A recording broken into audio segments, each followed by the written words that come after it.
Let's learn about Call Me the Breeze. Great solo, great song, all-time classic. They don't write them like this anymore, man, I'm telling you. Anyway, alright, we start off with the 7th chord down here, okay? Wean yourself off the tab, guys. You got it on your music stand, you gotta put it away eventually, okay?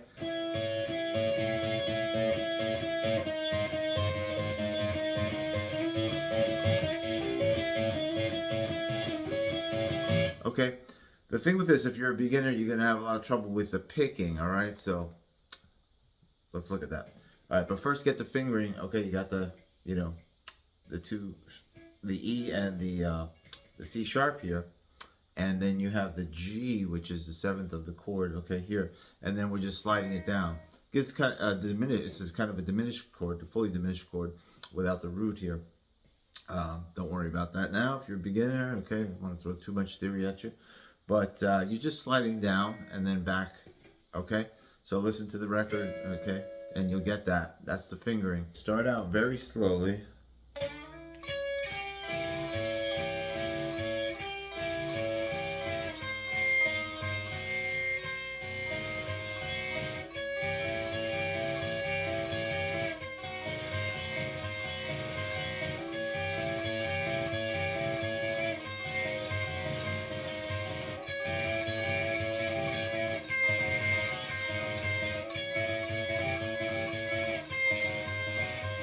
Okay, so you build up speed. Okay, that's a tough one because it's going fast, right? So if you're a beginner, you could kind of just get away with just kind of strumming it for now because it's going to take you a long time to build up the picking. You know, you may get frustrated and lose interest. So for now, just... Okay,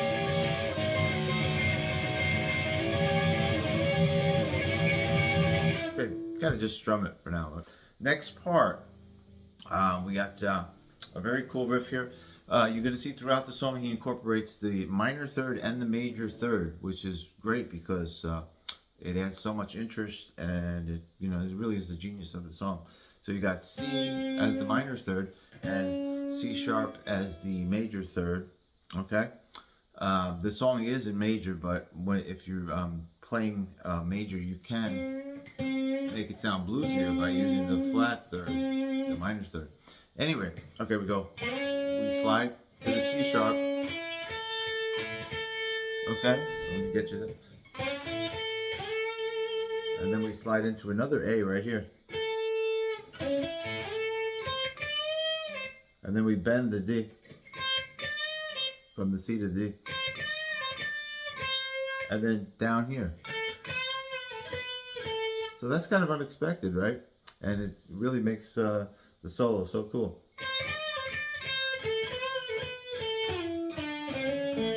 Okay, and then we're kind of sliding back down into that 5th position.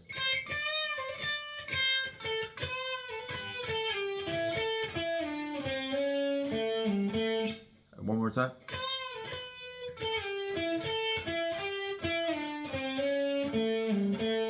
Okay, so check out the tab on your own, but that's what's going on there, okay? And you're kind of sliding, he's sliding back down into that 5th position, which is really cool, efficient use of the fretboard. It looks cool too, because your hand's going up and down, right?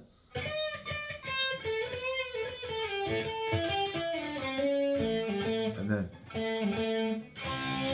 next part.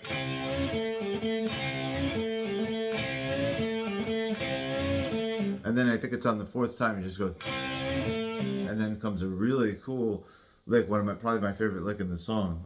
And then he does that a few times, so you gotta listen to the record and play with it. Okay, but this one, I think this is over the E chord in the song. So here's the G, so he's sliding into the E. Okay, and then if you look at tab, they'll tell you it's okay, and that's hard at that speed, right? So just make sure your finger, your ring finger, is sliding from the E here down to the D on the A string. Okay.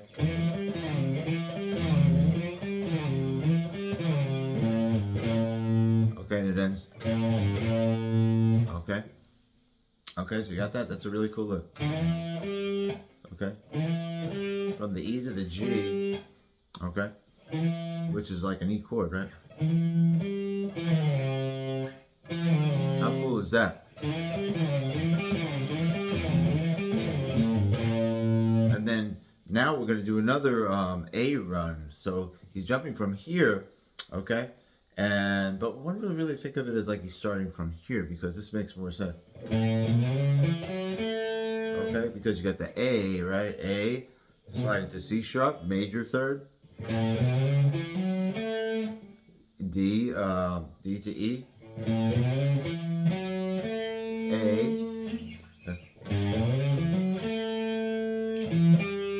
Okay, so he kind of goes back and forth there. This is a real cool part because it goes by fast and it sounds so cool.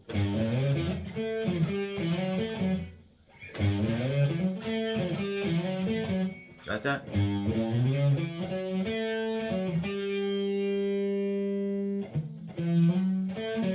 And then he repeats it, but an octave higher. So you're going. Starting on the A.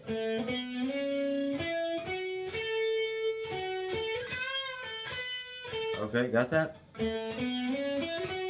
Same riff, right? Starting on.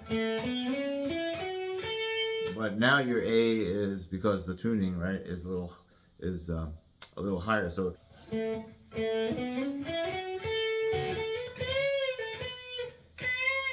okay, and here we go with the bending to the minor third now from the B, right? So the whole thing.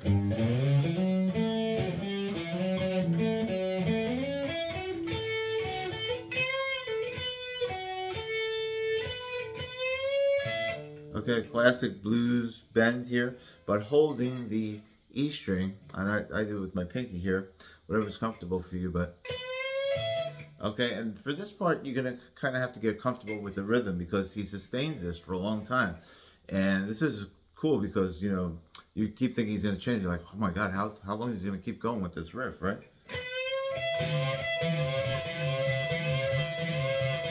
And the important thing with this is to kind of groove with the rhythm and let that be the guide to your picking, right?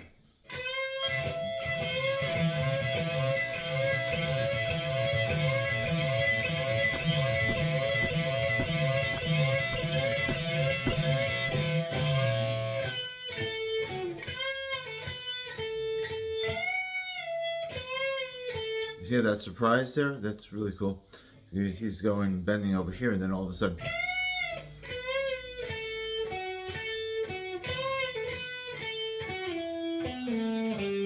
This time, how cool is that? Sliding here on the G and then the adjacent D string. Another cool part, right? So you see he's A position extended, really cool, right? And then we're gonna jump up to the 17th fret, but I know you guys know this, right? It's the same as the 5th fret here, we're an octave higher, right? And he plays a classic blues cliche, right? People call them cliches, and they get a bad name. But Skynyrd uses it so coolly. Gary Rossington, right? He's the guitarist. I'm pretty sure he did the solo. He uses it so coolly, is that a term?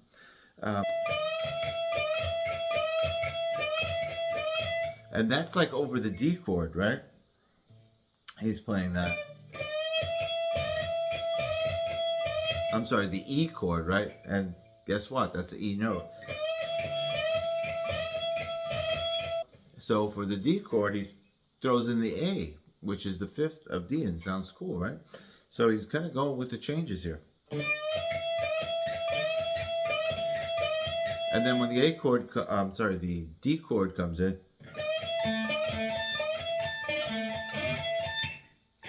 he's including the A. And then you got to jump back down for the ending, right? Let me remember how it goes now.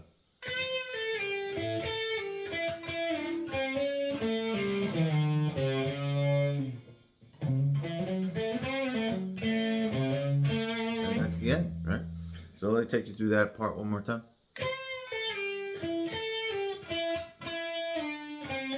See how we're going up and down with that pentatonic pattern, however you want to think about it, right? Including both the C and the C sharp.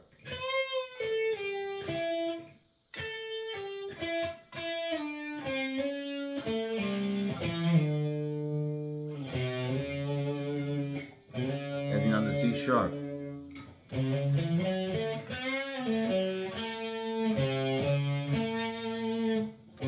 Again, into the C sharp. And a little bit of string skipping there at the end.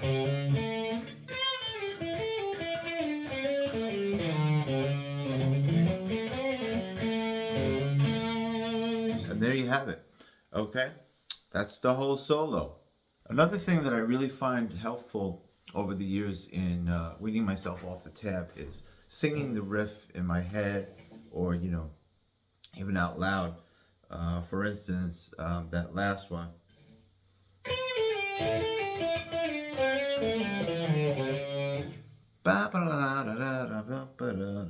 And you could break them down into smaller parts.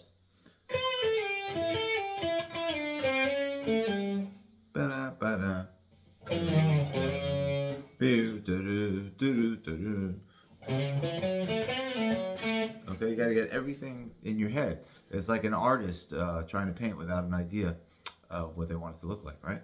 In conclusion, guys, what I'm trying to do here is to give you more confidence on the fretboard, wing you off the tab, and show you that, you know, you can take this and make it your own. And that is, you know, practice with the backing tracks and you know, start making up your own licks, okay? Because like I said in a previous video, if you're at the gig, you know, and you forget this, you gotta be able to you know, adapt on the fly, okay? Start improvising on your own, doing your own thing with it, okay? Practicing with the backing track. I think probably one of the most important things you got to do is get the feel. I see a lot of cover bands, you know, do these songs, not just this one, but a lot. They just don't have the feel. They don't have the vibe of the song, and that comes from the rhythm section. The bass and drums just don't have the feel down, right? It's got that country. That's really what gives it the country feel.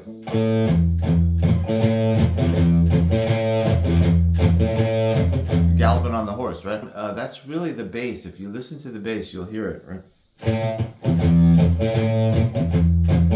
Now he doesn't do that chicka boom, chicka. He just goes.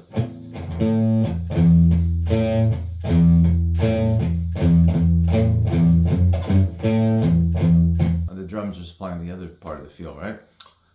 So, you know, if you have it down and you're like comfortable with the solo and you feel like the band's not really supplying that, you know, you could point that out very discreetly, okay? That's my bit of advice for you, okay? Because you know how bands are, right? Really touchy, right? Anyway, so I hope you enjoyed it, and please subscribe and like and check out my tunes on Spotify if you could. I really appreciate it. Thanks a lot, guys. Until the next one, take care. Bye.